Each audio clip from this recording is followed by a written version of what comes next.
ciri-ciri pengikut Dajjal di akhir zaman ini tidak percaya Habib.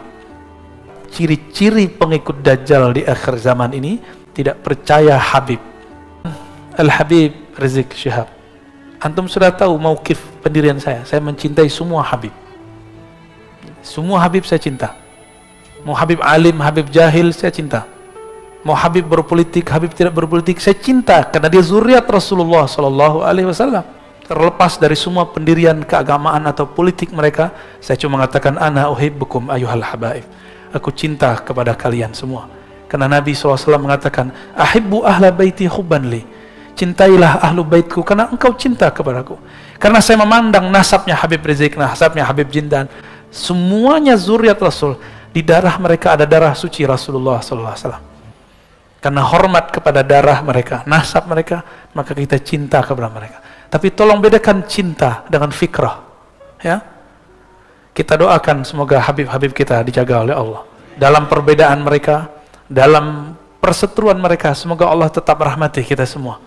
Negeri ini kalau nggak ada habaib, nggak ada Islam. Itu Wali Songo, semuanya yang masih diperdebatkan ini Sunan Kalijaga. Apakah beliau zuriat atau tidak? Ya, semuanya zuriat Rasulullah Sallallahu Alaihi Wasallam.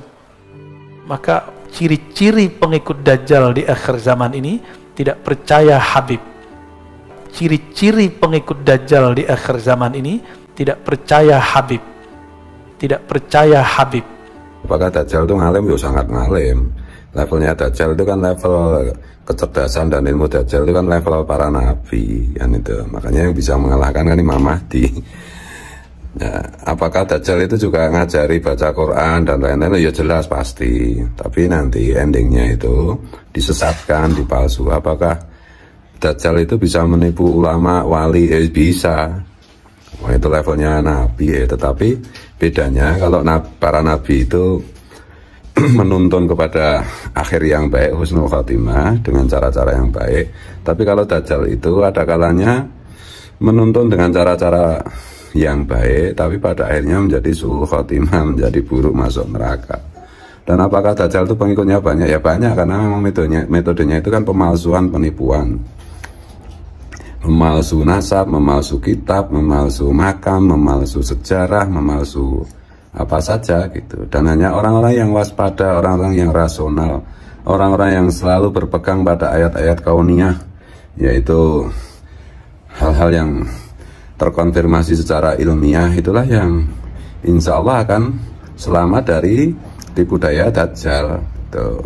Nah contoh misalnya pengikut Dajjal itu misalnya Snogorgornya itu kan kiai-kiai ditipu, wali-wali ditipu, hampir di seluruh dunia kena tipu. Apa itu Snogorgornya?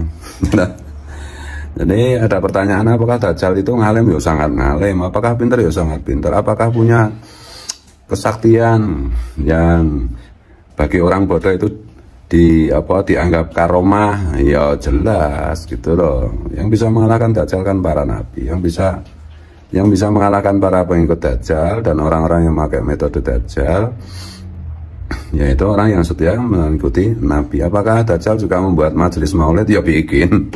Apakah ramai? Ya ramai.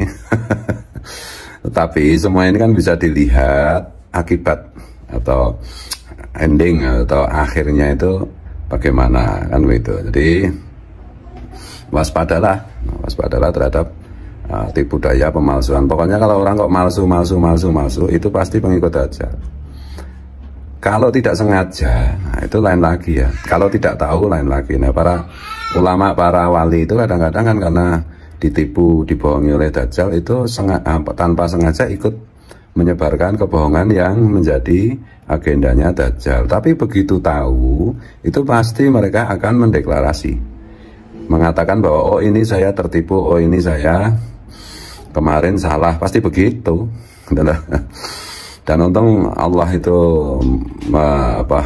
menunjukkan contoh di dalam diri Rasulullah gitu ya, di Al-Quran itu kan makanya ada ayat-ayat yang dimansuh, ada ayat yang dihapuskan, yang diganti ya, ada prinsip nasih mansuh itu ya, yang menggantikan dan yang digantikan. Jadi itu sebenarnya salah satu hikmahnya mengingatkan kita bahwa Ya manusia itu berpotensi keliru, tetapi tidak boleh mengajak keliru. Kalau mengajak keliru itu namanya kan membohongi. Kalau sudah terbukti secara saintifik, secara ilmiah, nasabnya itu tidak tersambung Rasulullah, ya wajib hukumnya mendeklarasikan diri tentang hal itu gitu loh.